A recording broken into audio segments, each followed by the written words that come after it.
ಕಾರ್ಮಿಕರಿಗೆ ಬರಬೇಕಾಗಿರುವ 38 ತಿಂಗಳ ಅರಿಯತ್ತು 1/1/2020 ಕಾರ್ಮಿಕರಿಗೆ ಬರಬೇಕಾಗಿರುವ 38 ತಿಂಗಳ ಅರಿಯತ್ತು. ಕರ್ನಾಟಕ ರಾಜ್ಯ ರಸ್ತೆ ಸಾರಿಗೆ 4 ನಿಗಮಗಳ ಎಲ್ಲ ವಿಭಾಗೀಯ ಕಚೇರಿಗಳ ಮುಂದೆ ಮತ್ತು ಕೇಂದ್ರ ಕಚೇರಿಗಳ ಮುಂದೆ ನಮ್ಮ ನ್ಯಾಯದ ಬೇಡಿಕೆಗಳಾದ 1/1/2020 ಏನು ಒಪ್ಪಂದ ಆಗಿತ್ತು, 15% ಹಿಂದಿನ ಸರ್ಕಾರ ಬೊಮ್ಮಾಯಿ ಸರ್ಕಾರ ಜಾಸ್ತಿ ಮಾಡಿತ್ತು, ಅದರ ಹರಿಯರ್ಸು 38 ತಿಂಗಳ ಬಾಕಿನ ಬಗ್ಗೆ ಹಲವಾರು ರೀತಿಯ ಹೋರಾಟಗಳನ್ನು ಮಾಡಿದ್ದೀವಿ. ಆದರೂ ಸರ್ಕಾರ ಇಲ್ಲಿವರೆಗೂ ನಮಗೆ ಬರಬೇಕಾದಂಥ ಬಗೆಯನ್ನು ಕೊಟ್ಟಿಲ್ಲ. ಅದರಲ್ಲಿ ನಿವೃತ್ತ ನೌಕರರನ್ನು ಒಳಗೊಂಡಂತೆ 38 ತಿಂಗಳ ಅರಿಯರ್ಸ್ ಬರಬೇಕು.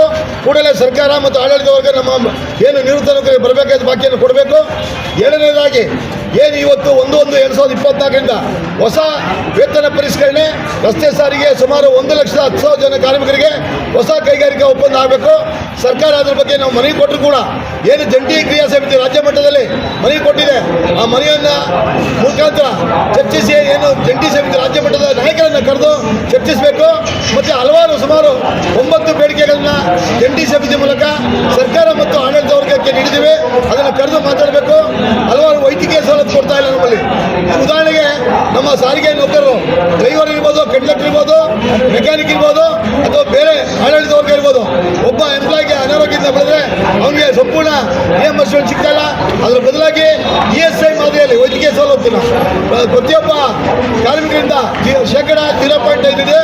ಆಡಳಿತ ವರ್ಗ ಮೂಲ ವೇತನದಲ್ಲಿ -4.5 ಹಿಡಿತ ಮಾಡಿ ಅಲ್ಲಿ ಏನು ಯಾವುದೇ ನೌಕರ ಆಸ್ಪತ್ರೆಯಲ್ಲಿ ಅಡ್ಮಿಟ್ ಆದರೆ ಸಂಪೂರ್ಣ ಹಣವನ್ನು ಮರುಪಾವತಿ ಮಾಡಬೇಕು. ಅಂದರೆ ಕ್ಯಾಶ್ಲೆಸ್ ಟ್ರೀಟ್ಮೆಂಟು ಏನು ಪೊಲೀಸ್ ಇಲಾಖೆಯಲ್ಲಿ ಇದೆ, ಮತ್ತೊಂದು ರಾಜ್ಯ ಸರ್ಕಾರಿ ನೌಕರಿಗಿದೆ, ಆ ಮಾದರಿಯಲ್ಲಿ ಸಾರಿಗೆ ನೌಕರಿಗೆ ಕೊಡಬೇಕು ಅಂತೇಳಿ ಈ ಸಂದರ್ಭ ನಾವು ಸರ್ಕಾರ ಮತ್ತು ಆಡಳಿತ ವರ್ಗವನ್ನು ವಿನಂತಿಸಿಕೊಳ್ತೇವೆ. ಅದೇ ರೀತಿ ಇವತ್ತು ಇತ್ತೀಚೆಗೆ ಸಾರಿಗೆ ಸಂಸ್ಥೆಯಲ್ಲಿ ವಿದ್ಯುತ್ ಚಾಲಿತ ವಾಹನಗಳನ್ನು ಓಡಿಸ್ತಾ ಇದ್ದಾರೆ. ಆ ವಾಹನಗಳ ಚಾಲಕರು ಯಾರು? ಖಾಸಗಿ ಚಾಲಕರು. ಅದನ್ನು ತೆಗೆದುಹಾಕಿ ಅವರನ್ನು ಕಾಯಂಮಾರು ಮಾಡಿ ಆ ಪದ್ಧತಿ ರದ್ದು ಮಾಡಿ, ಮತ್ತು ತಾಂತ್ರಿಕ ಸಿಬ್ಬಂದಿಗಳು ಗುತ್ತಿಗೆ ಆದ ಮೇಲೆ ತಗೊಳ್ತಾರೆ, ಅವರನ್ನು ಕಾಯಂ ಮಾಡಿ ಇನ್ಮೇಲೆ ಗುತ್ತಿಗೆ ಕಾರ್ಮಿಕರನ್ನ ಚಾಲಕರಾಗಲಿ ತಾಂತ್ರಿಕ ಸಿಬ್ಬಂದಿಗಳಾಗಲಿ ಯಾರನ್ನೂ ಕೂಡ ನೇಮಿಸಬಾರ್ದು.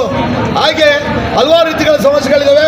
ಸರ್ಕಾರ ಮತ್ತು ಆಡಳಿತ ವರ್ಗ ಏನು ಜಂಟಿ ಕ್ರಿಯಾ ಸಮಿತಿ ಇವತ್ತು ಮೆಮೊರಂ ಕೊಟ್ಟಿದೆ, ಅವರು ರಾಜ್ಯ ಸರ್ಕಾರದ ಮತ್ತು ಆಡಳಿತ ವರ್ಗ ಸಂಪೂರ್ಣ ನಮ್ಮ ಜಂಟಿ ಕ್ರಿಯಾ ಸಮಿತಿಯ ಪದಾಧಿಕಾರಿಗಳನ್ನು ಅನಂತ ಸುಬ್ರಹ್ಮಣ್ಯ ನೇತೃತ್ವದಲ್ಲಿ ಏನು ಜಂಟಿ ಕ್ರಿಯಾ ಸಮಿತಿ ಇವತ್ತು ಹೋರಾಟ ಮಾಡ್ತಾ ಇದ್ದೀವಿ. ಇಡೀ ರಾಜ್ಯಾದ್ಯಂತ ಎಲ್ಲ ವಿಭಾಗೀಯ ಕಚೇರಿ ಉಪಸ್ಥಿತಿ ಮಾಡ್ತಾ ಇದ್ದೀವಿ. ನಾವು ಈ ಒಂದು ಬೇಡಿಕೆಯನ್ನು ಒತ್ತಾಯಿಸಿ ಕೂಡಲೇ ಸರ್ಕಾರ ನಮ್ಮ ರಾಜ್ಯದ ನಾಯಕರನ್ನು ಕರೆದು ಮಾತುಕತೆ ಮಾಡಿ ಕಾರ್ಮಿಕರಿಗೆ ಬರಬೇಕಾಗಿರುವ 38 ತಿಂಗಳ ಅರಿಯರ್ಸು, ನಿವೃತ್ತ ನೌಕರರುಗಳನ್ನು ಒಳಗೊಂಡಂತೆ 1/1/2024 ಹೊಸ ವೇತನ ಪರಿಷ್ಕರಣೆ ಹಾಗೂ ಹಲವಾರು ಬೇಡಿಕೆ ಏನು ಅಜೆಂಡಾದಲ್ಲಿ ಕೊಟ್ಟಿದೆ, ದಯಮಾಡಿ ಈಡೇರಿಸಬೇಕು. ಈ ಮೂಲಕ ತಮ್ಮಲ್ಲಿ ವಿನಂತಿಸಿಕೊಳ್ತೀವಿ. ಸರ್ಕಾರದವರು ಕೂಡ ಜಾರಿ ಮಾಡ್ಯಾರೆ, ಅದು ಅರಿಯರ್ಸ್ ಕೊಟ್ಟಿಲ್ಲ.